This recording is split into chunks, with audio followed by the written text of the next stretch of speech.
रवि राय जी जो उस समय के बीपी सिंह के टाइम में लोकसभा अध्यक्ष हुआ करते थे, स्पीकर महोदय के साथ भी मेरा टाइम बहुत बीता। तो इस तरह से करते करते सोशलिस्ट जमात में जब मैं आया तो बहुत सारी चीज़ों को जानने समझने का अवसर मिला। अक्सर किशन पटनायक, डॉक्टर राम मनोहर लोहिया, उनकी बातों को जब पढ़ता था समझता था तो किशन पटनायक से एक प्रसंग मेरी हुई जिस पर चर्चा हुई। मैं उन दिनों भुवनेश्वर में था तो उन्होंने कहा कि ऐसा कि देश में समाजवादी आंदोलन को मजबूत करने के लिए और सामाजिक धार को पैदा करने के लिए एक जिस तरह से पॉलिटिकल थॉट की पढ़ाई होती है तो एक सोशल थॉट की स्कूल खुली। हमने कहा शुरुआत कीजिए। तो उनके कई ऐसे शिष्य थे, उस शिष्य में से एक नीतीश कुमार जी भी रहे यहाँ पर, कई शिष्य उनके ब्यूरोक्रेट रहे देश में, आज भी हैं। तो उन्होंने कहा कि स्कूल चलाते हैं, उन्होंने स्कूल की नींव भी रखी। और रवि राय जी ने कहा कि जो मेरे जीवन की कमाई जो मुझे मिली है सार्वजनिक जीवन में, इस स्कूल में हम लगा देते हैं। करीब 3-4 करोड़ रुपये खर्च करके वो स्कूल को बनाया गया, लेकिन चलाने वाले सिर्फ 2 ही लोग थे, किशन पटनायक और रवि राय जी। भाई लोग बहुत बूढ़े हो चुके थे उस दौर में भी, नौजवानों को ढूंढ रहे थे किसी तरह से स्कूल को चलाया जाए, आगे बढ़ाया जाए, पॉलिटिकल थॉट को आगे बढ़ाया जाए। तो पॉलिटिकल थॉट के साथ साथ पॉलिटिक्स कैसे साफ सुथरा हो, इसके लिए सोशलिज्म की बहुत ज़रूरत थी। लेकिन जब समाजवादी आंदोलन के परिणाम स्वरूप डॉक्टर लोहिया की उस कड़ी के विचारों के परिणाम स्वरूप जब धीरे धीरे देश में परिवर्तन आया और लोहिया जी नहीं रहे, लोहिया जी के बाद बिहार में कर्पूरी ठाकुर और देश में शरद यादव जैसा नेता पैदा लिया जिन्होंने उन मूल्यों को स्थापित करने के लिए शरद जी पूरे जीवन अपने को लगाए रखा। जैसा कि अभी भाई प्रभात किरण जी ने कहा कि अगर कोई भी सामाजिक बदलाव या उसके आंदोलन या उसकी भूमि की बात की जाए या स्वच्छ राजनीति की बात की जाए तो अगर शरद जी का नाम ना लिया जाए तो फिर वो चर्चा बेकार है, उस चर्चा का कोई मायने नहीं रखता है। तो ये वो दौर था, उन्होंने बढ़ाया। सैकड़ों लोगों को जब मेरी उनसे बातचीत होती थी तो इन सिलसिलों में जब मैं मिलना शुरू किया, लोगों से बात करना शुरू किया, समाज को जानना शुरू किया, तो देखा कि देश में ऐसे कई संस्थान हैं जिसमें आरक्षण की पॉलिसी इम्प्लीमेंट ही नहीं हुई थी। तो मैं अपने नेताओं से बात करना शुरू किया। किसी के पास कोई फिगर नहीं था, कोई आंकड़े नहीं थे। देश में आरक्षण तो लग गया, 90 में आरक्षण लगाया गया, न्यायालय ने रोक लगा दिया, 3 साल वहाँ लटकाया, तो 93 में घोषणा हुई, 94 से धीरे धीरे धीरे लोग आने लगे। अभी अभी राज्यसभा का एक आंकड़ा निकल कर आया, 2 दिन पहले अखबार में छपी, एकदम करेंट 2022-23 तक। मतलब क्या सिर्फ 2-3 सर्विसों को लिया गया कि IAS, IPS और IFS में क्या स्टैंड है पिछड़े वर्ग का। जो फिगर आया बड़ा चिंतनीय फिगर है। अभी मैं मतलब कल ही मैं देख रहा था अंग्रेजी के अखबार में, दिल्ली से किसी साथी ने भेजा था, तो मैंने देखा कि बड़ा अफसोसजनक है कि आरक्षण तो लागू हुई लेकिन आरक्षण इम्प्लीमेंटेशन के लिए इस देश में कोई कमेटी नहीं बनी और कोई स्टडी कभी नहीं हुआ कि पॉलिसी लागू हो भी रही है या नहीं हो रही है। तो इन चीज़ों को मैं बड़ा गहराई से देख रहा था। तो हम लोगों ने इसका नाम दिया सामाजिक भ्रष्टाचार। अगर ऐसा जहाँ नहीं हो रहा है, ये सामाजिक भ्रष्टाचार है। सामाजिक भ्रष्टाचार को इसके जरिए फैलाया जा रहा है। तो लोगों ने कहा भाई सामाजिक भ्रष्टाचार नई चीज़ क्या आ गई? आर्थिक भ्रष्टाचार तो सुना था, सामाजिक भ्रष्टाचार नहीं सुना। तो हम लोगों ने फिर समझाने के भाई सामाजिक भ्रष्टाचार का प्रभावित व्यक्ति पूरे जीवन प्रभावित होता है, उसकी पीढ़ियां प्रभावित हो जाती है। आरक्षण जो जितनी भी पॉलिसीज है इस वर्ग के उत्थान के लिए, अगर उसका प्रॉपर इम्प्लीमेंटेशन नहीं हुआ तो ये बहुत बड़ा भ्रष्टाचार है। और जिस आर्थिक भ्रष्टाचार की आप बात कर रहे हैं, तो आर्थिक भ्रष्टाचार 2 संपन्न लोगों के बीच होता है हमेशा। लेन देन 2 संपन्न लोगों के बीच होता है और उसका इम्पैक्ट उतना ज़्यादा समाज पर नहीं पड़ता है जितना सामाजिक भ्रष्टाचार का प्रभाव मनुष्य के जीवन में, आने वाली पीढ़ियों के जीवन में और समाज पर पड़ता है। तो ऐसे पार्लियामेंट भी शब्द को किस तरह से लाया जाए। उसमें बाद में बहन जी की पार्टी से सदन के लीडर दारा सिंह चौहान हुआ करते थे और जनगणना अभियान में चलाता था, तो सैकड़ों सांसद को मैं रोज घंटों समय उसके साथ बिताता था, डिबेट करता था। कई सांसद मुझे मानने भी लगे थे, समझने भी लगे थे। उन्होंने कहा कि इसको पार्लियामेंट में इस शब्द को क्रिएट कर दीजिए ताकि आने वाले टाइम में जिस तरह से आर्थिक भ्रष्टाचार को खत्म करने के लिए देश में कानून बनी कि अगर आप 1 रुपये का भी भ्रष्टाचार में शामिल हैं तो सजा उतनी है चाहे 1000 करोड़ के भ्रष्टाचार में आप शामिल हैं। दोनों के लिए सजा का प्रावधान एकदम एक जैसा है। लेकिन सामाजिक भ्रष्टाचार के लिए देश में ना कोई कानून है, ना कोई आयोग है, ना कोई चर्चा है। तो आप इसको पार्लियामेंट के फ्लोर पर लगातार रखिए।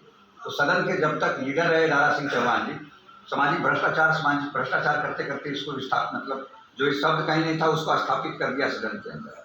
लेकिन वो चैप्टर जहाँ हम ले जाना चाहते थे रह गया अधूरा। हम लोग चाहते थे इस पर डिबेट हो और सामाजिक भ्रष्टाचार को दूर करने के लिए भारत सरकार एक ऐसा कानून का प्रावधान करे कि इसके दोषियों को सख्त से सख्त कार्रवाई हो तभी हमारे देश में चाहे आरक्षण का मामला हो या पॉलिसी का मामला हो प्रॉपर इम्प्लीमेंट होगा। आज आप देखते हैं यूनिवर्सिटी में रिजर्वेशन लग गई, धड़ल्ले से प्रिंसिपल एडमिशन नहीं लेता है, जांच में पाया जाता है कुछ नहीं होता। अच्छा ठीक है, इस सत्र में नहीं हुआ, अगले सत्र में कर देंगे। न्यायालय का रुख इस पर स्पष्ट नहीं है। तमाम तरह के इस तरह के व्यवधान हैं और आरक्षण का इम्प्लीमेंटेशन इतने वर्षों के बावजूद भी नहीं है। तो जब मैं नज़दीक से देखा तो मेडिकल इंस्टीट्यूशन पर मैं अध्ययन करना शुरू किया तो वहाँ भी पाया कि आंकड़ों का घोर अभाव है। तब लगा कि आंकड़ों को इकट्ठा करने के लिए, एक बेहतर समाज को जानने के लिए एक वैज्ञानिक अध्ययन की जरूरत है। और जनगणना जो प्रत्येक 10 वर्ष में भारत में होती है, वैज्ञानिक अध्ययन के लिए होती है कि हमारे देश में भारत के नागरिकों की स्थिति क्या है। उसी के आधार पर हर तरह की योजनाएं निर्धारित होती है और बनाई जाती है। तो हमने कहा पिछड़े वर्ग को तो अंधेरे में रखा गया और ये सवाल को उठाया और इस सवाल को लेकर बुद्धिजीवियों को इकट्ठा पहले किया। कोई इस पर समर्थन नहीं दे रहा था उस दौर में। मैं जितने सांसदों से मिला कोई भी इस पर तैयार नहीं होता था शुरू में बात करने के लिए। लोग कहते थे कि देश 20वीं 21वीं सदी क्रॉस कर रही है, शताब्दी आगे निकल गई, आप 16वीं और 17वीं शताब्दी की आज बात कर रहे हैं। तो मुझे बड़ा आश्चर्य लगता था कि ये तो बीमारी दूर करने का एक गजब का फार्मूला, लोग समझ नहीं रहे। लेकिन मैंने समझाना शुरू किया तो इसके लिए हम लोगों ने सबसे पहले बुद्धिजीवियों को इकट्ठा किया और उन्हें एक प्लेटफॉर्म पर ले आया। और 2009 में दिल्ली के कॉन्स्टिट्यूशन क्लब में एक बड़ी बैठक की और देश भर के इंटेलेक्चुअल्स आए, चाहे जेएनयू के डीन रहे हों, बीएचयू से रहे हों, एम्स से रहे हों, दिल्ली विश्वविद्यालय से रहे हों, अलीगढ़ मुस्लिम यूनिवर्सिटी से रहे हों, साउथ की यूनिवर्सिटी से रहे हों, नॉर्थ की यूनिवर्सिटी से रहे हों, और पॉलिटिकल थिंकर, सोशल थिंकर और सोशलिस्टों को इकट्ठा किया तो एक ताकत बनी कि सबने जाति जनगणना का जोरदार वकालत किया और समय की आवश्यकता को समझते हुए उसका समर्थन किया। फिर हम लोग सांसदों को समझाना जब शुरू किया उस विषय को लेकर, तब ये बात बन गई और 2010 में हम लोग कामयाब हो गए। बड़ी डिबेट हो गई और उस समय दिक्कत आई जब हम लोगों ने काम शुरू किया तो लालू जी के पास मैं खूब बैठता उठता था, उनको समझाया, मानने को तैयार नहीं। शरद जी को बोलूँ वो तैयार नहीं, मुलायम सिंह को बोलूँ वो तैयार नहीं, मायावती जी को बोलूँ वो तैयार नहीं, हुकुमदेव जी यहीं से थे उनको भी बताया वो भी तैयार नहीं। एक गोपीनाथ मुंडे होते थे उनको भी कहा कि हाउस में बोले यार कौन। एक उत्तर प्रदेश का गडेरी जाति का रहने वाला राजा राम पाल कांग्रेस पार्टी के टिकट पर थे, लेकिन जुझारू आदमी थे वो। हमने कहा पाल साहब देखिए सबसे ज़्यादा दयनीय स्थिति आप गडेरियों की है देश में। मैंने किसी तरह से प्रेरक के तौर पर उनकी जाति को सामने ला के खड़ा किया। हम क्या आप देखते नहीं क्या स्थिति है, आज भी आप करते हैं। ये सवाल बहुत जरूरी है जिसको उठाना जरूरी है सदन में। कहा नहीं हमारा टिकट काट देगा, हम पे तो आप इतना बहादुर आदमी है टिकट के पास पहुँच रहे। खैर वो मान गए कि सवाल कौन खड़ा करेंगे। तो उन्होंने कहा लालू जी से क्यों नहीं बात करते हैं, ये लोग तीनों बड़ा नेता अगर एक साथ आ जाएगा तो हम लोग सब साथ हो जाएंगे। तो धीरे धीरे हमने संख्या बनाना शुरू किया, फिर हम पहुँचे सबके पास। तो लगभग 200 सांसद इस बात पर सहमत हो गया, उन्होंने हमारी पिटीशन पर साइन किया और तब हम शरद यादव जी के पास भी पहुँचे। हमने कहा कितने लोगों का हाउस में समर्थन मिल गया, जो भी व्यक्ति इसको खड़ा करेगा ये सब लोग पीछे से खड़ा हो जाएंगे। फिर हम लालू जी के पास गए, लोग आपस में बात तक नहीं करते थे तीनों, इतनी ज़मीन की झगड़ा थी इनकी। मुझे लगता था कितना ज़मीन है इनका जिसकी झगड़ा है इनका, कोई आपस में बात ही नहीं करना चाहता था। शरद जी सबसे कोशिश करते थे लेकिन उन्हें सब दोनों लीडर मुलायम सिंह भी और लालू जी भी उनका फ़ोन नहीं उठाता था सर। मैं कई बार प्रत्यक्ष हुआ रहा हूँ, जब मैं कहता था सर आप बात कर लीजिए, नहीं कदम आप तो सबको उठाने वाले लोग हैं, तो फ़ोन मिलाते थे लेकिन लोग फ़ोन नहीं उठाता था। फिर हम संवाद ले लेकर गए। आज शरद जी नहीं है, मुलायम सिंह भी नहीं है, लेकिन ये सत्य बात है। लेकिन लालू यादव जी जिंदा है। अगर मेरी बात आप लोग के माध्यम से या जिस भी तरह से उन तक पहुँचे तो उनकी आत्मा कहेगी कि ये बात सत्य है या गलत है। तो उन्होंने कहा कि अरे शरद जी ने डिप्लोमेट छोड़ दिया राजनयन को, जहाँ जाता है डिप्लोमेट की भूमिका निभाता है, जहाँ जाता है डिप्लोमेट की तरह बात करता है। तो खैर सब मिलने लगे, बात करने लगे और सदन में ये बात आ गई और जाति जनगणना की घोषणा पार्लियामेंट से डिबेट होकर खड़ी होकर आ गई देश के अंदर। अब जब हाउस में चर्चा होकर जनगणना की बात खड़ी हो गई तो प्रणब मुखर्जी और उस समय बीजेपी और कांग्रेस सब का जो भी इंटेलेक्चुअल जो था वो सब अपर कास्ट के लोग थे। पिछड़े वर्ग का सब नेता को समझता था कि लोग बौद्धिक है ही नहीं। इवन शरद यादव जी को भी लोग मानता था कि बहुत बुद्धिजीवी लोग को नहीं होता है। तो जाति जनगणना की पूरी कवायद को फंसाने के लिए प्रणब मुखर्जी ने पूछ दिया कि भाई मुलायम सिंह जी कैसा जाति जनगणना आप चाहते हैं इस देश में। सरकार मान गई। अब आप सदन को बताइए कि जिस तरह का आप चाहते हैं हम देश में उसी तरह का जनगणना करा देंगे।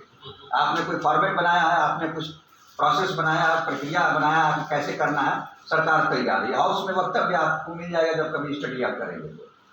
अब मुलायम सिंह जी फंस गए तो मुलायम सिंह ने हाउस में कहा कि हम लोग के बौद्धिक लीडर शरद यादव जी हैं और मुलायम सिंह के इस प्रस्ताव और इस वक्तव्य का लालू जी ने भी समर्थन किया और हाउस का लीडर समर्थन कर दिया कि शरद जी बताएंगे कि किस तरह का प्रारूप, किस तरह का जनगणना हम इस देश में चाहते हैं।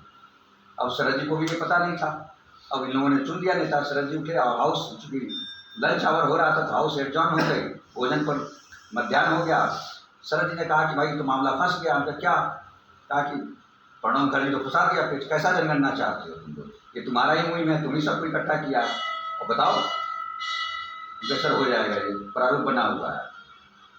तो कहा हाउस में जवाब दे दूं? हमने बिल्कुल जवाब दीजिए। कहा कल टेबल कर दिया जाएगा पार्लियामेंट में। शरद जी का वक्तव्य है सदन के अंदर कि हम लोग जिस तरह का जनगणना चाहते हैं हमारे पास पूरी प्रारूप बन के तैयार है और सदन में हम कल वो प्रारूप का पेपर टेबल करेंगे। ताली बजाइए, वाह। और शरद जी जब उस प्रारूप पर को लेकर सदन में गए तो उसमें लालू जी का साइन है, मुलायम सिंह का साइन है, शरद जी का साइन है।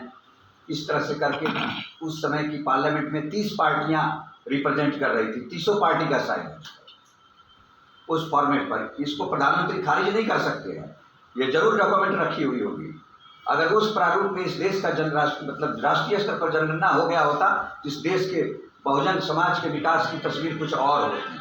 लेकिन जब वो प्रारूप चला गया तो अध्ययन के लिए भेज दिया गया सेंसस डिपार्टमेंट को, और सेंसस कमिश्नर साउथ इंडियन ब्राह्मण बैठा हुआ था। उसने सरकार को समझाया कि सर आप फंस गए, आपने सदन के अंदर ऐसी बात कहा कि फंस गए, तो ये सब जीत गया पिछड़ा, इसको किसी तरह से क्रिएट किया जाए। और सारे चाहे भाजपा के हों, भाजपा में वकालत अरुण जेटली जी ने किया, सुषमा स्वराज ने किया, ऐसे कई नेताओं ने, और कांग्रेस पार्टी के कई नेताओं ने, चिदम्बरम प्रणब मुखर्जी की बड़ी भूमिका रही, जयराम रमेश की बड़ी भूमिका रही, मणिशंकर अय्यर की बड़ी भूमिका रही। ऐसे तमाम नेता मिलकर इसको ड्रेल करने की कोशिश किया। हमारा नेता सब रिलैक्स हो गया कि हमने तो बड़ा काम कर लिया, बाजी मार गए। मैं चिल्लाता रहा, सभाएं करता रहा, हमारे नेता हमारे कार्यक्रम में आते रहे, लेकिन जिस फोर्स के साथ उसमें पार्लियामेंट में दबाव बनाए, वो लोग दबाव नहीं बनाए। उन लोगों को वो लोग समझा दिया करें सर हो जाएगा, आप चिंता क्या करना है, हमने जनगणना ही से तो अलग किया है, हम करेंगे वैसे ही, उसी फॉर्मेट में करेंगे। इन लोगों को अपने विश्वास में लेता रहा, ये लोग समझे नहीं, चुप हो गए सब के सब। अगर एक जोर सब मिलके उसमें भी लगा देता, बस शरद जी सिर्फ लगाते रहे, इन लोगों ने साथ नहीं किया। इन सबको कांग्रेस और बीजेपी धीरे धीरे फोड़ दी, चाहे वो लालू जी हों, चाहे मुलायम सिंह हो, और चाहे जितने सारे नेता उसमें शरद जी के साथ खड़े थे। शरद जी हाउस में अकेले बोलते थे, हाउस एडजॉर्न हो जाता था, सरकार का कोई जवाब आ जाता था। जनगणना को जनगणना से अलग कर दिया गया और कहा गया कि ग्रामीण विकास विभाग और शहरी विकास विभाग दोनों मिलकर इस भारत में जनगणना, जो सामाजिक आर्थिक सर्वेक्षण का नाम देकर इसको जनगणना करा दिया।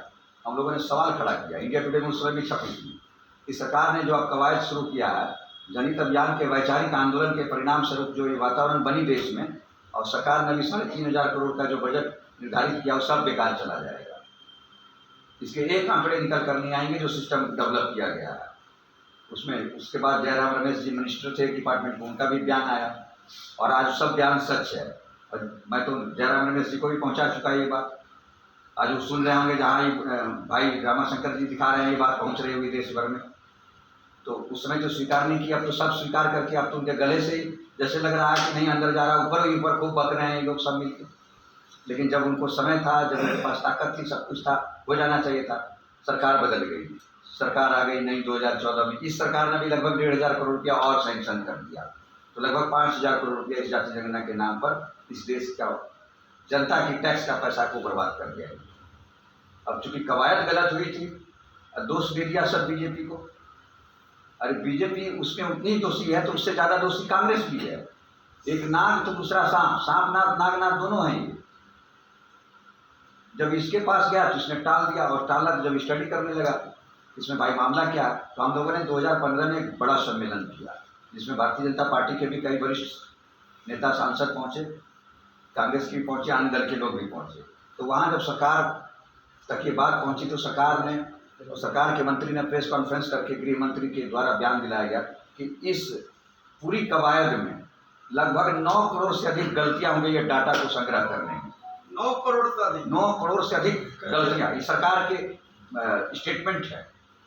और चूंकि इतनी गलतियां हो गई है तो जाति आधारित गणना की इस आंकड़े को जारी नहीं किया जा सकता, आने वाले 2021 की जब जनगणना का समय आएगा तो हम ओबीसी की गणना कर लेंगे। हम लोगों ने विरोध किया कि ओबीसी की गणना की हमें जरूरत नहीं है। मुझे तो मालूम है कि मैं कितना हूँ। हमें जरूरत है कि इस देश के संसाधनों पर कब्जा किसका है, इस देश के मलाईदार पदों पर कब्जा किसका है, जुडिशरी में कब्जा किसका है, इस देश के संसाधनों पर कब्जा किसका है, ठेका पट्टी में कब्जा किसका है, बैंक के लोनों में कब्जा किसका है। हमें तो सब तरह के आंकड़े चाहिए और उसमें कौन किस जाति धर्म संप्रदाय समूह के लोग हैं। तो हमें तो फुल कास्ट बेस्ड सेंसस चाहिए, हमें नहीं चाहिए ओबीसी सेंसस। मंत्री के बयान के बाद हम लोगों ने इस तरह का वक्तव्य जारी किया, लेकिन सरकार को कराना नहीं था। हमारे नेताओं ने मांगना शुरू कर दिया, भाई आप वही आंकड़ा दे दीजिए। अरे जब आंकड़ा ही नहीं है, सरकार ने वक्तव्य दिया, इन लोगों ने दबाव नहीं बनाया कि भाई आप जनगणना कराइए। बीजेपी से आप लगातार देखे होंगे, चाहे हमारी जितने सामाजिक न्याय के मूल्यों पर बनी पार्टियां हैं, समाजवादी आंदोलन के बाद बनी जितनी भी पार्टियां जो अपने को समाज का सबसे बड़ा उदाहरक समझता है, इन लोगों ने जाति जनगणना की मांग नहीं किया। इन्होंने कहा आंकड़ा जारी कर दिए। लालू जी को समझाया गया कि सर आप क्या बक रहे हैं, फालतू चीजें, आप जनगणना कराने के लिए दबाव बनाएंगे। लेकिन आज भी जाति जनगणना अब जाके बोलना शुरू किया है कि जाति जनगणना इस देश में कराएंगे, जाति जनगणना। हम लोग की पावर आई, हम लोग सत्ता में आए, इतने वर्षों से हम लोगों के बोलने के प्रयास के बाद हम तमाम साथी इस बिहार के जिले जिले में घूम घूम के चिल्ला के उन तक आवाज पहुंचा रहे हैं कि भाई आंकड़ा तो कूड़ा करकश हो गया, जिसमें इतनी गलतियां हो गई, उस आंकड़ों का क्या। आप सरकार चाहे तो 1 महीने में पूरे देश में जाति आधारित जनगणना संपन्न करा सकती है, जैसा कि बिहार सरकार ने करा दिया। तो आप पूरे देश में जाति आधारित जनगणना कराने की मांग कीजिए, वो भी सेंसस डिपार्टमेंट से करिए। अगर फिर अलग हुआ जाति आधारित जनगणना, सेंसस यह काम देश में सेंसस डिपार्टमेंट का है, उसकी देखरेख में जनगणना अधिनियम 1948 के तहत इस देश में जाति आधारित जनगणना होनी चाहिए। माननीय लालू जी, अगर आप बेहद ईमानदार हैं तो आप यह मांग कीजिए और बताइए देश की जनता को, राज्य की जनता को। आप इस तरह का बयान क्यों नहीं देते हैं? आप इस तरह का बयान दीजिए कि हमारी सरकार बनती है तो सेंसस डिपार्टमेंट जनगणना अधिनियम 1948 के तहत इस देश में हम फुल कास्ट बेस्ड सेंसस करेंगे। लेकिन आप ऐसा नहीं बोल रहे हैं। हमें कांग्रेस की नीयत पर भी शक है। जिस राहुल गांधी जी लगातार बोल रहे हैं 2010 में नहीं, इसके खिलाफ थे। मैं लगातार सभी सभाओं मीटिंग में, हम देश भर में घूम रहा हूँ, मैं भी सब जगह में बात कर रहा हूँ कि आप 2010 में इसके विरोध में थे। चलिए देर से आए हैं, आपको पॉलिटिकल लाभ लेना है, आप ले लीजिए, हमारे लोग बड़े खुले होते हैं, आपको वोट दे देंगे। लेकिन आप अभी भी आप नहीं बोल रहे हैं, आप कभी कुछ बोल दे रहे हैं, कभी कुछ बोल दे रहे हैं। आप इस देश की जनता को बताइए कि हमारी अगर सरकार बनती है तो जाति आधारित जनगणना अधिनियम और जनगणना विभाग के द्वारा पूरी विधिवत रूप से हम 1948 जो अधिनियम है जनगणना का, उसके तहत कराकर दूध अलग, मक्खन अलग, मट्ठा अलग, पानी अलग, हम सब करके जनता के सामने रखेंगे। अब सब जो आंकड़ा आएगा उसके आधार पर हम भारत जो बहुसंख्यवादी इस भारत में जिसके उसके भविष्य की तस्वीर को, उसकी तस्वीर की एक अच्छा उसमें रचना रचने के लिए हम बेहतर पॉलिसी की निर्माण करेंगे। अब मैं तो घूम रहा हूँ 2008 से, संज्ञान में बहुत देर से लोगों को आई। दिल्ली में तो हम सबको मना लेने में कामयाब हो गए थे 2 साल के तक प्रयास से, लेकिन भारत में मनाने में थोड़ी दिक्कत हुई। हर राज्यों की राजधानी में गया, सैकड़ों सम्मेलन किया, लाखों पर्चे बांटे, घूम घूम के चलता रहा। कहीं कभी साथ मिल गया, कहीं कभी साथ नहीं मिला। साथ मिला तो मैं अपने मुजफ्फरपुर के उन साथियों, क्रांतिकारी साथियों का नाम जरूर लूँगा कि जब हमें विजेंद्र नारायण यादव जी का जो ऊर्जा मंत्री थे उस समय, उन्होंने जाति आधारित जनगणना पर वहाँ के सामाजिक संगठनों के माध्यम से कार्यक्रम पटना में कराया। उन्होंने हमें भी आमंत्रित करवाया, अली अरमान अंसारी जी भी आए, कई दिल्ली से लोग आए, यहाँ के भी बुद्धिजीवियों को बुलाया और पूरे दिन बड़े बड़ी मंथन हुई जनगणना के सवाल पर। हमें बोलने का अवसर मिला। उसी सभा में इनसे भाई आलोक जी से मुलाकात हुई, लोहिया जी गए थे और भी मुजफ्फरपुर का कई क्रांतिकारी साथी सब था, उसमें हीरा भाई था और सब थे। सब पहुँचा, आलोक भाई कहा कि नंबर दीजिए सर, तो हमने इनका नंबर नोट किया। जाति आधारित जनगणना कैसा हो इसके संक्षिप्त में अपना नंबर राजनारायण जी जो जनहित उन्होंने पूरी बातों को रखा। पिछड़ों के बड़े नेता पूर्व मुलायम सिंह यादव जी, दिवंगत मुलायम सिंह यादव जी और दिवंगत शरद यादव जी और वर्तमान मसीहा लालू यादव जी और दिवंगत मान्यवर रामविलास पासवान जी, तमाम लोगों का इन्होंने जो भूमिका रहा उसको ये बता रहे हैं बीपीएसएस मुजफ्फरपुर की सभा में। और कैसे जाति आधारित जनगणना चाहे सवर्ण हो, चाहे ओबीसी, चाहे एससी एसटी, सभी की गरीबों को पूर्ण एंटीबायोटिक, पूर्ण मदद हेल्प कैसे होगा, उसका भारी एंटीबायोटिक है, यानी उसका निदान की तरीका है जाति आधारित जनगणना, जिसकी जनगणना जाति जनगणना 1948 के अधिनियम के द्वारा 1948 के द्वारा संपूर्ण रूप में जो जनहित अभियान का जो प्रारूप है उसमें भारत की सरकार कराए। अभी तो राहुल गांधी जी बोल रहे हैं संसद में राजनाथ सिंह जी 19 में ही कराने की बात किए थे। भाजपा तमाम लोग अभी भी बीपीएसएस और जनहित के अभियान के कार्यकर्ता संशंकित इनके खास करके इसके जो प्रणेता है राजनारायण जी, ये लोग ठग रहे हैं। लेकिन जो वर्तमान मसीहा है, जो बिहार के जाति आधारित जनगणना का लाभ जो डंका बज रहा है पूरे देश में, और देश समेत बड़े राष्ट्रीय पार्टियों को भी इसमें अपनी बात को रख रहे हैं। अब वो गर्दन से ऊपर रख रहे हैं या अंदर से, ये आने वाला समय बताएगा। ये राजनाथ जी के विचार के तरीका से जनहित के अभियान के जो तरीका है उसके द्वारा देश में जाति जनगणना हो। ये बीपीएसएस के सदस्य मुजफ्फरपुर की धरती से ताली बजाकर स्वागत करते हुए लालू यादव जी और नीतीश कुमार जी, बिहार के मुख्यमंत्री नीतीश कुमार जी, दोनों को इस बैठक में और तेजस्वी प्रसाद यादव जी, जिन्होंने बोला था कि पाटलिपुत्र से दिल्ली अगर नहीं मानेगा बात तो मैं पैदल मार्च करूंगा, तब सिंहासन डोल गया था। तब जिनको भी इच्छा नहीं थी सब इसमें शामिल हुए। अंततः बिहार की सभी पार्टियां इस पर समर्थन दी, साइन की, और अंततः बिहार में जाति आधारित जनगणना आ गई है और 17 प्रकार की गणना आ गई है। इससे भी बड़ी जो जनहित अभियान का फॉर्मेट है उसके आधार पर भारत सरकार कराए। और इन्हीं शब्दों की मांग के साथ जनहित अभियान के जो राष्ट्रीय संयोजक है सभा में हम लोग स्वागत किए हैं और इनको अभिनंदन किए हैं। और वैशाली संसदीय में खास करके गांव-गांव बूथ तक जा रहे हैं अभी काउंसिल लोगों के बीच जा रहे हैं, ताकि ये अभियान ये बड़ा रूप कैसे ले उसको बताया जाएगा। आपके समक्ष RSR लाइव के माध्यम से रमाशंकर है। जय विज्ञान जय संविधान। और ये जो वीडियो है उसको अधिकतम लोग अपने लोगों के पास, जो ओबीसी SC ST और माइनॉरिटी के लोग हैं, सिखिज्म है, बौद्धिज्म है, जैनिज्म है, इस्लाम के लोग हैं, तमाम लोग इसको ले जाए और उनको ये वीडियो को शेयर करें, लाइक करें और कमेंट करें। और बीपीएसएस और जनहित अभियान के इस कार्यक्रम को समर्पित करते हुए आगे बढ़ाए। इन्हीं शब्दों के साथ रमाशंकर, जय विज्ञान जय संविधान। 2-3 बातें आपसे मैं और शेयर करूंगा कि जनगणना यात्रा थी, तो जनगणना एक प्रयोग था, उस समय प्रयोग था जब इसे कोई नहीं मान रहा था, और आज पूरा देश इस विषय पर चर्चा कर रहा है। तो जब हम लोगों ने यहाँ 2013 में यह कारवां लिया और यहाँ भी चर्चा शुरू करा दी, दिल्ली में चल रहा था, मुंबई में चल रहा था, भोपाल में चला रहे थे, जयपुर में चला रहे थे, लखनऊ में चला रहे थे, देहरादून में चला रहे थे, साउथ में भी 1-2 मीटिंग हम लोगों ने की, धीरे धीरे लोगों तक जोड़ा। और जोड़ने के बाद यह कार्यक्रम फिर भी वह रंग नहीं ले पा रही थी जिस तरह से रंग लेना चाहिए। बड़ी चिंता की विषय थी कि सामने अब जनगणना 21 में हो जाएगी और फिर 10 साल के लिए मामला पिछड़ जाएगा। तब हम लोगों ने अंतिम सम्मेलन दिल्ली में 2018 में किया और प्रधानमंत्री को आमंत्रित किया। लोगों ने मेरा विरोध भी किया कि भाई आप RSS के लोगों को बुला रहे हो। हमने सबको बुलाया। प्रधानमंत्री जी अपनी राय से देश की जनता को अवगत कराए।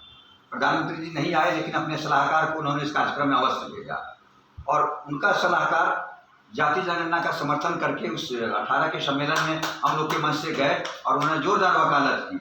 इस देश में जाति आधारित जनगणना बेहद जरूरी है, लेकिन इसके बावजूद भी मुझे आश्चर्य लगता है कि प्रधानमंत्री जी चुप क्यों हैं। प्रधानमंत्री का पूरा महकमा इस विषय पर शांत क्यों है और अब इसको दूसरे तरह से क्यों ले रहा है।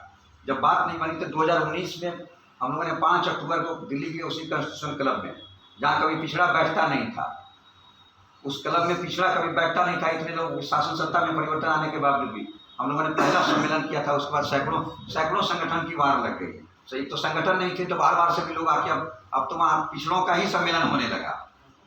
तो हम लोगों ने फैसला किया कि इसको गांव के चौपाल तक ले चला जाए इस विषय को, और उस मीटिंग में सब लोगों को बुलाया, नौजवान साथियों को भी बुलाया कि इसे हम लोग स्टार्ट करें। तो 2020 के जनवरी से इस कार्यक्रम को शुरू करने की योजना बनी। देश कोविड के चपेट में आ गया, हम लोग कुछ नहीं कर पाए 1 वर्ष तक। कोविड में सब जो जहाँ था वहीं रुक गया। प्रथम चरण जब धीरे धीरे दिसंबर तक कम हुआ तो हम लोगों ने प्लान किया कि अब 21 में फरवरी महीने में जनगणना हो जाएगी, और सरकार की तरफ से कोई नोटिफिकेशन नहीं था। तो मुझे डर लग रहा था कि 21 में जनगणना हो जाएगी, 10 साल तक कोई इस पर बात नहीं करेगा।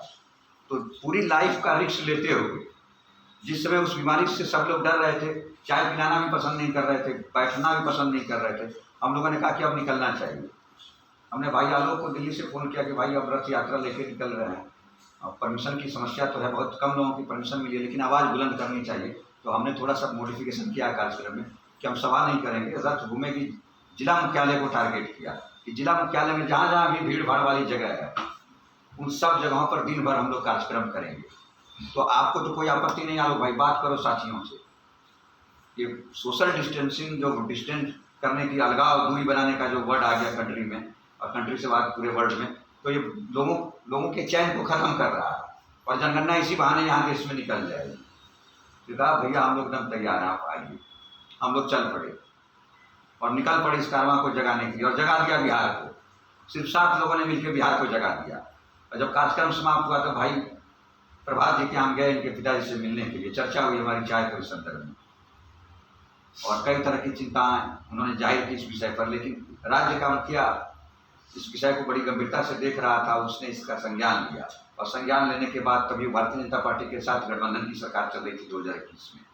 लालू से हटके वो गठबंधन बीजेपी के साथ थी। तो उन्होंने कहा भी कि सरकार के सेहत पर असर पड़ सकती है। तो चूंकि नीतीश कुमार जी के जीवन का 2-3 काम बहुत गंदा था, जिसके कारण उनके जीवन में ये दाग लगा था।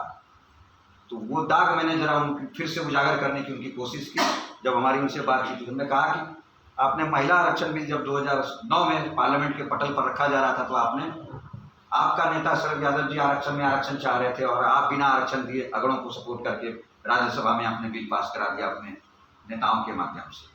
और शरद जी, मुलायम सिंह जी, लालू जी और सब नेता, जो शरद जी जो चाणक्य पार्लियामेंट के कहलाए, घेर के पार्लियामेंट में रोक लिया, लोकसभा में पास नहीं होने दिया। और शरद जी का वक्तव्य था सदन के अंदर, जब सरकार ज़्यादा अग्रेसिव हुई तो शरद जी ने कहा कि सुकरात की तरह जहर पी लूँगा इसी सदन में। जहर की एक बोतल भी लेके गए थे, जो सदन में रख दिया स्पीकर के सामने कि जहर पी लूँगा, लेकिन हमारे जिस वर्ग में मैं जन्म लिया हूँ, और उस वर्ग की, इस देश की बहुसंख्य महिलाओं की, हमारी माताओं बहनों को के अधिकारों का अगर हनन होगा तो शरद यादव जब तक जिंदा रहेगा नहीं होने देगा। सरकार दोनों डर गई। बीजेपी के तो कन्वेनर थे, एनडीए का वो कन्वेनर थे, तो बीजेपी उनसे बड़ी डरती थी। और बीजेपी में उस समय कुछ वैचारिक लोग जिंदा थे जो आज नहीं है। अब तो सिर्फ ठप्पा लगाने वाले लोग हैं, जो मैंने 10 साल में अनुभव किया। आज बीजेपी कुछ और है, उस समय बीजेपी कुछ और थी कि जब कोई बौद्धिक लीडर चर्चा करता था उसको सुनता जरूर था, इस तरह से बगावत नहीं करता था। शरद जी के इस बगावत और इस विरोध के कारण, जिसमें लालू जी सभी लोग साथ दिया जम के, इन्होंने पार्लियामेंट में बिल फेल कर गया, कांग्रेस उसको ठंडे बस्ते में डाल दी। और शरद जी के मरने का इंतजार किया दोनों पार्टी। शरद जी के मरने से 1 वर्ष नहीं हुआ, आप सब लोग जानते हैं। पिछले मतलब इसी वर्ष 12 जनवरी को उन्होंने अंतिम सांस ली थी, और सदन में बिल पास हो गया। शरद जी के सिर्फ जाते ही इस बिल को सदन के पटल पर रखा गया, और किसी ने विरोध नहीं किया, चाहे वो सामाजिक न्याय की पार्टियां हो, और चाहे अगड़ों की बड़ी कंपनियां, कांग्रेस हो या बीजेपी हो या जितने भी क्षेत्रीय दल हो, सब बेवकूफ़ बनाता रहा और बिल को आसानी से पास कर दिया। किसी ने इस बिल के खिलाफ अगर कोई, अब ये लोग कहता है कि हमारा तो लोकसभा में कोई था ही नहीं, तो राज्यसभा में क्यों दे दिया वोट आपने। हम तो मुलायम सिंह के लड़के से भी हमने कहा कि आपने कलंक, नीतीश ने कलंक धो लिया और आपने कलंक अपने माथे पर ले लिया। और इसी उदाहरण के कारण नीतीश जी के दिमाग में आई बात। हमने कहा कि आपका शेर अब सदन में है नहीं, आप लोगों ने उस शेर को बाहर कर दिया, स्वास्थ्य गिर गया, बोलने लायक भी नहीं बचे। अब हमें लगता है कुछ दिन में रहेंगे या नहीं रहेंगे, तो सदन में बोलेगा कौन। और जिन लोगों को आपने टिकट देके चुनाव जितवा के भेजा, एक भी आदमी सदन में नहीं बोलता। हम लोग तो सबसे बात करके थक गए, सब डरता है। आप क्या, हमें लंबा चौड़ा जरूर होता है, लेकिन किसी में दम नहीं है कि सामाजिक न्याय की मूल्यों पर जब पॉलिसी की बात उठा के आप उसका पूरा कर, जितना उसका टेन्योर हो, एक सांसद का 5 साल का पूरी कार्यवाही सदन से निकाल के पढ़िए। आप जरा देखिए कि आपके विकास के लिए, आपके समाज के विकास के लिए और देश हित के लिए क्या रखा है, क्या बोला है। उन्होंने कहा कि मैं इस बात को लेके गांव-गांव जाऊंगा, चर्चा करूंगा लोगों से। तो नीतीश कुमार जी संज्ञान लेके इस विषय पर आगे बढ़े, और यहाँ सारी पार्टियों को उन्होंने गोलबंद किया। और तेजस्वी जी का भाई जैसे रामाशंकर जी ने कहा, बड़ी अच्छी बात उन्होंने कही। लेकिन यह प्रश्न उनके लिए भी है कि राहुल गांधी हजारों किलोमीटर की यात्रा पर यात्रा कर सकता है तुम्हारे समाज को ऊंचा पहुंचाने के लिए, तुम्हारे समाज को बराबरी में लाने के लिए। यह फार्मूला है जाति जनगणना। तमाम बीमारियों का एकमात्र एंटीबायोटिक है। समाज को समझने के लिए एक्सरे नहीं, ये MRI है। मैंने इतनी MRI कब होता है? जब बीमारी जटिल हो जाती है। और डॉक्टर को बेहतरीन तरीके से समझना होता है कि समाज के निर्माण में जो बेहतरीन तरीके से समझने की जरूरत है, उसके लिए जाति जनगणना जरूरी है। राष्ट्र निर्माण के लिए बेहद जरूरी सवाल है ये। तो आपको तो पदयात्रा कर देना चाहिए। आप बोलते कुछ हैं, करते कुछ और हैं। आपके नियत पर भी सवाल खड़ा होता है कि आप पटना से चल पड़ते हैं, बिहार के किसी हिस्से से दिल्ली के लिए कहते हैं हम कुछ कर रहे हैं, राष्ट्रपति को ज्ञापन देंगे, देश में हो जाती जनगणना। कब? जब जनगणना समाप्त हो जाएगी। जनगणना का अवसर है कि तो प्रधानमंत्री ने टाल दिया कि हम चुनाव के बाद कराएंगे, नहीं तो जनगणना तो हो गई रहती। तो अभी भी अवसर है तेजस्वी जी, और तेजस्वी जी के जो लोग प्रिय हैं यहाँ पर, पहुँचाइए बात। गमले का पौधा मत बनिए, पेड़ बनने की कोशिश की जगह राजनीति करना है तो उखड़ जाइएगा। गमले का पौधा जब मौसम बेरुखी ले लेता है तो आप लाख खाद पानी दीजिए, पौधा सूख जाता है। हर किसी के घर में गमला होगा, हर किसी के घर में गमला होगा, गमले का पौधा नहीं पेड़ बन सकता है। तो आप कहते कुछ और हैं, करते कुछ और हैं। तो जाति जनगणना पर आप अगर वाकई में चाहते हैं समाज में बराबरी ला देना, उस तमाम तरह की गैर बराबरी की खाई को पाट के समाज को आगे बढ़ाने के लिए एक संकल्प लेना, तो आप निकलिए पद यात्रा के लिए, हम आपका ध्वज बाहर होंगे। आप निकलिए तो सही। लेकिन मैं जानता हूं कि आप में ये क्षमता नहीं है। मैं ये भी जानता हूं कि आपकी नीयत साफ नहीं है। मैं ये भी जानता हूं कि इस विषय पर आपको कोई नॉलेज नहीं है, तो आप कभी नहीं कीजिएगा। और झा ब्राह्मण भूमियार जो आपके साथ बैठा, आपको सब काम करने ही नहीं देगा। इसके लिए वो बैठा ही नहीं, आपको करने भी नहीं देगा। अगर आपको कोई हमारी बात अगर प्रेरक लगी और कोशिश कीजिएगा कि कदम चले, तो झा ब्राह्मण भूमियार जो सब बैठा हो आपको पीछे खींच लेगा एक कदम कि कहाँ उसके कहने को, तो पागल आदमी है। एक पागल ने देश में इस विषय को ऐसे मोड़ पर ला के रख दिया कि आज चाहे कांग्रेस हो या भाजपा हो, मंथन कर रही है कि जाति जनगणना को काटने के लिए चुनाव के टाइम में कौन सा फॉर्मूला हम लोग निकालें। और जब इन सारी चीज़ों को हम लोगों ने देखा कि अब बात नहीं बनेगी, बिहार में सफलता मिली, नेता सब खुश हो गया, जनता भी खुश हो गया, वोटर भी खुश हो गया, तो हम लोगों ने कहा कि भाई हमारे पास साधन नहीं है। हमने 2015-16 में दिल्ली के कंस्ट्रक्शन क्लब में कहा था कि एक रथ बनाने की मेरी कल्पना है, अगर रथ बने तो मैं पूरे देश में जाऊँगा। उस समय रथ बनाने में 17-18 लाख रुपया खर्च हो रहा था। हमने कहा ईमानदारी का पैसा होना चाहिए। बहुत लोग ऐसे पकड़ा देने को, ना एक पैसा मैं किसी का न लेता हूँ और न लूँगा। जीवन देना पूरी पारदर्शी व्यवस्था है। आप फलानी गाड़ी है, फलाना कंपनी है, उसके खाते में आप जमा कर दीजिए, इतना पैसा रथ बन जाएगा। तो टोटल लगभग 20-22 लाख रुपया खर्च था। यह समाज नहीं कर पाया, आज तक नहीं कर पाया। तो छोटे छोटे संसाधनों में आप जैसे साथियों के सहयोग से, समान विचारधारा वाले लोगों के सहयोग से इस आंदोलन को वर्ष 2008 से लगातार चला रहा हूँ और कई विभागीय नोटिस के शिकार भी हो चुका हूँ। हमेशा से लगता है जब बड़ा काम करता हूँ, पॉलिटिकल लोगों को लगता है करोड़ों का काम किया होगा, वो काम होता है 1000 का भी नहीं। तो हम लोग इन सारी चीज़ों को देखते हुए फिर प्लान किया कि साधन नहीं है, अब इसकी इस बात को और धारदार कैसे बनाना है। तो आलोक भाई से बात हुआ, लोहिया जी से बात हुई, अन्य साथियों से बिहार में बात हुई। हमने कहा कोई ऐसा जगह चुना जाए जो प्रतीक चिन्ह हो देश के लिए। का वैशाली आइए, उनको तो अगड़ों का गढ़ है, तो शुरू से अगड़े रहे, वहाँ कभी बैकवर्ड नहीं है। कहा भैया आप अध्ययन कीजिए, लेकिन ठीक है अगड़े का गढ़ है तो रहने दीजिए, लेकिन प्रतीक चिन्ह की लोकतंत्र की जननी है, या आप भी जानते हैं भगवान महावीर और भगवान बुद्ध की पावन धरती है। तो आप यहाँ से एक बार संकल्प लीजिए, देखिए शायद कुछ बात बना। 29 जुलाई 2023 से, जिस समय बिहार की जनगणना पर पटना हाईकोर्ट ने रोक लगा चुकी थी, 29 जुलाई से हम सब साथी मिलकर संकल्प लिया कि वैशाली में 1 लाख लोगों से सीधा संवाद करेंगे, 1 लाख लोगों के घर तक पहुँचेंगे, चाहे समय जो लगे, हम सबसे बात करेंगे और वैशाली के महत्व को समझाएंगे और उसको जाति आधारित जनगणना से जोड़ के इस मुहिम को और अधिक धारदार बनाएंगे। हम लोगों ने अपना आज चौथा चरण समाप्त किया। हम 10,000 लोगों से हम लोग अब तक बात कर चुके हैं, 90,000 लोग अभी हमसे बात करने के लिए बाकी है। लेकिन मुझे नहीं लग रहा था कि हम इतनी जल्दी 10,000 लोगों से हम बात कर लेंगे। बात हम लोगों ने कर लिया, एकदम डेटा के अनुसार बात किया, जब विश्लेषण किया कि सही दिशा में हम लोग चल रहे हैं। और साधन कुछ नहीं लगा।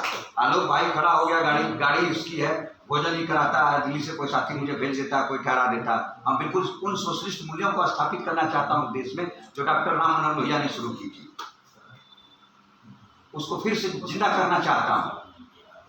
तो ये कार्यक्रम जब हम लोगों ने शुरू किया और गांव-गांव जब घूमना शुरू किया, तो जब इस पर अध्ययन जब मैं करना शुरू किया तो देखा कि भाई यहाँ तो 14 लाख से अधिक वोटर पिछड़े वर्ग के हैं। तो शीर्ष नेतृत्व से मैंने बात किया कि भाई आप कैसे यहाँ राजपूतों को टिकट देते रहे, भूमियारों को टिकट देते रहे, ब्राह्मणों को चुनाव जिताते रहे, तो पिछड़ा बहुत गुरुवर्ग है यहाँ का। माना नहीं, कहा कि नहीं इतने आंकड़े नहीं है, आपके पास गलत फिगर है। जब राज्य सरकार अभी 2 अक्टूबर को, उस दिन भी हम लोग वैशाली के मठ टोला में थे और उसके बाद वहाँ से कार्यक्रम समाप्त करके हम पटना गए हुए थे। तो जब राज्य सरकार ने डेटा पेश किया तो आंकड़े के सामने निकल कर आगे कि जिसको आप चुनाव जिताते रहे वो 1.5% है, उसकी आबादी 1.5% निकल कर आए। हमने चिट्ठी लिखा, चिट्ठी का जवाब का इंतजार कर रहा हूँ, आशा है कि लालू जी और किसी चिट्ठी का जवाब देंगे। वैसे लालू जी चिट्ठी का जवाब नहीं देते, हम पढ़ते भी नहीं हैं, लेकिन फिर भी मैं उम्मीद करता हूँ, जनता के बीच ये बात मैं कह रहा हूँ कि आशा कि मैं पूछा हूँ सवाल कि आप लोग तो कह रहे थे कि नहीं इतनी आबादी नहीं हो सकती है, तो आप कैसा पॉलिटिक्स कर रहे थे जो पटना से महज 100 किलोमीटर की दूरी पर वैशाली नहीं है और वहाँ की भी सीट का अध्ययन अगर आपको नहीं है तो आप तो गुलाम बना दिया वैशाली को। हमने कहा था आपको गुलाम बना दिया, इसकी आज़ादी की लड़ाई में लड़ूंगा। आप जिस पिछड़े वर्ग के बेटे को लड़ाना लड़ाई हमारा वो मकसद नहीं है, लेकिन उसको आज़ाद करा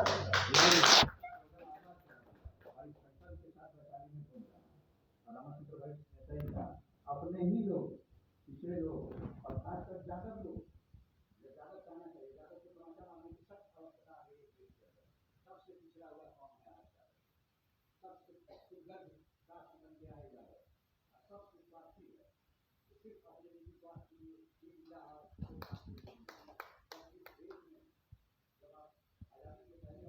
कुछ वर्षों के बीच तक अगर के कार्यकाल का यादव के इतिहास और यादव के कार्यों का अध्ययन करेंगे तो सबसे बड़ा सोशल जस्टिस सामाजिक न्याय का पैरोकार था।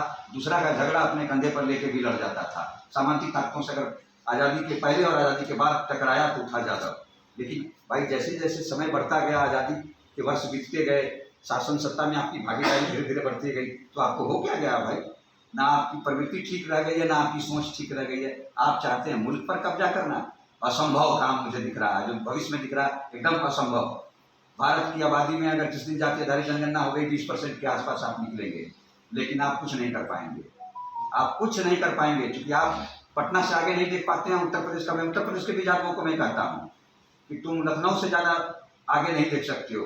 तुम जात को छोड़ो, जमात खड़ा करो। शरद यादव जी हमेशा कहते थे अपने से कमजोर को आगे बैठाना सीख लो, उसके माथे पर मुकुट पहनाओ, मुकुट मत पहनो। दुर्भाग्य लगता है अभी भी देश में और राज्य में जो प्रतिनिधित्व कर रहे हैं अपने ही मुकुट पहनने में कुछ साल हो जाते हैं। अरे अपने पिछले वाले को आगे बढ़ाओ, उसको ताकत देने की जरूरत है, उसके माथे पर मुकुट डालो, स्वयं मत पहनो, स्वयं क्रिएटर बनो। लेकिन तुम्हारे तुम चलना नहीं चाहते हो तो ये नहीं चलेगा। अब जनहित अभियान कूद गया है इस बिहार के अंदर। शरद जी जिंदा थे, मुझे विश्वास था कि सदन में जब भी कभी पिछड़ा थे, इस देश का पिछड़ा संकट में आएगा तो शरद यादव उसको रोक लेगा और उसको ठीक कर लेगा। लेकिन जब शरद यादव संसद से बाहर हुए और आज इस दुनिया में नहीं है, तो मुझे हर कदम पर डर लग रहा है कि पिछड़ा वर्ग गुलाम होता जा रहा है और कोई लड़ने वाला नहीं है। तो मैं आपसे लास्ट बात कह के बात अपनी समाप्त कर रहा हूँ। एक छोटा सा उदाहरण है कि जब महिला आरक्षण बिल सदन में पेश किया जा रहा था, उस बहस के दौरान माननीय गृह मंत्री अमित शाह जी ने वक्तव्य जारी किया सदन के अंदर। आप सब लोगों ने, जिन लोगों ने देखा होगा तो ठीक है, नहीं देखा होगा तो यूट्यूब पर वगैरह पर जाके देखने की कोशिश कीजिएगा। उन्होंने कहा इस देश की सब पिछड़े वर्ग की सबसे हिमायती अगर कोई रखता है, उसका शुभचिंतक है, उसको कोई आगे बढ़ाने वाला है तो भारतीय जनता पार्टी है। हमारी पार्टी ने देश में प्रधानमंत्री बनाया पिछड़े वर्ग का, 29 मिनिस्टर बनाया पिछड़े वर्ग का, 85 सांसद बनाया पिछड़े वर्ग का। तो मैं इन 85 सांसद, देश के प्रधानमंत्री और 29 मिनिस्टर से ये पूछना चाह रहा हूँ कि भाई जब आप पिछड़े वर्ग के थे, अब पिछड़े वर्ग की महिलाओं का सदन में उसके अधिकारों का बलात्कार हो रहा था तो आप चुप क्यों थे? महिला अधिकारों का बलात्कार हो रहा था, आप सब चुप थे। दूसरा सवाल बनता है सामाजिक न्याय की पार्टियों, जो पार्टियां बनी, जो कहती है कि हमसे बड़ा कोई सामाजिक न्याय की बात नहीं करने वाला है, चाहे वो आरजेडी हो, चाहे जनता दल हो, चाहे समाजवादी पार्टी हो, चाहे बीएसपी हो, चाहे साउथ की अन्य क्षेत्रीय दल हो। भाई आपके वर्ग की भी महिलाओं का, उसके अधिकारों का हनन हो रहा था, आप क्यों चुप थे? आप विरोध में वोट क्यों नहीं डाले? कथनी और करनी में बहुत बड़ा अंतर आपका दिख रहा है। सामाजिक जीवन में कथनी और करनी व्यवहार में एक जैसा समरूपता होनी चाहिए। डॉक्टर लोहिया हमेशा कहते थे, शरद यादव जी भी इस बात को कहते थे। तो आपने तो चिकनी चुपड़ी भाषण दिया, अब जब वोटिंग करने का टाइम आया तो अपने वोट दिया। धन्यवाद ओवैसी जी को, जिसको लोग सब कहता है कि बीजेपी का एजेंट है, लेकिन वो मुझे लगता है बीजेपी नहीं, वो अपने वर्ग का एजेंट है, जिस जाति धर्म संप्रदाय से आता है उसका एजेंट है। जब सदन में बीजेपी हो रहा था, ओवैसी ने कहा, भाषण निकाल कर देख लीजिएगा कि जिस बिल में हमारे वर्ग की महिलाओं के लिए कोई जगह नहीं, उस बिल को मैं खारिज करता हूँ सदन के पटल से और इसके खिलाफ वोट दूंगा। सिर्फ 2 मत पड़े, उनके पास 2 सांसद पार्लियामेंट में भी हैं, उन्होंने ही सिर्फ 2 महिला आरक्षण बिल पर सिर्फ 2 मत पड़ा। आज मुलायम सिंह रो रहे होंगे जहाँ, क्योंकि उस महिला आरक्षण बिल रोने जिस समय रोका गया था उस सदन में कूद पड़े थे, पूरी शारीरिक ताकत भी उन्होंने दिखाई थी। आज शरद जी रो रहे होंगे कि साला मरने का 1 साल नहीं हुआ, हमारी महिलाओं के साथ बलात्कार हो गया। और लालू जी को समझ में नहीं आया, लालू जी को समझ में अगर विरोध में मतदान कराते सदन के अंदर तो देश को एक मैसेज जाता कि भाई लालू जी के पास लोकसभा में तो कोई नहीं था, लेकिन राज्यसभा में 5-6 लोग थे, सबने वोट दिया। तो आपने राज्यसभा में सब अगड़ों को भर दिया, आपके चाहने के बावजूद भी वो लोग वोट नहीं दिया होगा। सच्चाई ये भी आप डर से नहीं बोल रहे हो। वो लोग अपने महिलाओं के अधिकार की सुरक्षा के लिए उसने वोट डाला, तब तो आप अगड़ों को दे रखे हैं। वोट आपका लेता है, राज्यसभा भेजता है पैसा लेकर किसी और को। कब बोलिएगा आप सब लोग? आप लोग नहीं बोलिएगा तो आने वाले टाइम में 25 में ये इसका युवराज मुख्यमंत्री बनने नहीं जा रहा। हो सकता है मेरी आपसे अगली मुलाकात हो या ना हो। मैं तो नदी की धारा की तरह बहता हूँ, जहाँ रुका रहता हूँ, थोड़े दिन तक काम करता हूँ और वो समय जब वहाँ निकल जाता है तो फिर मैं कहीं और निकल जाता हूँ। मध्य प्रदेश में बुलाया जा रहा हूँ, इलेक्शन में नहीं जा रहा हूँ। उत्तर प्रदेश में आप अखिलेश जी कह रहे हैं चलिए मेरे साथ, हमका सवाल ही पैदा नहीं होता है। आपके अंदर आपके पिता का एक भी गुण नहीं है। मुलायम सिंह धोखा देते थे, लेकिन सामाजिक मूल्यों पर कम से कम खड़े हो जाते थे। आप लोग तो अपने को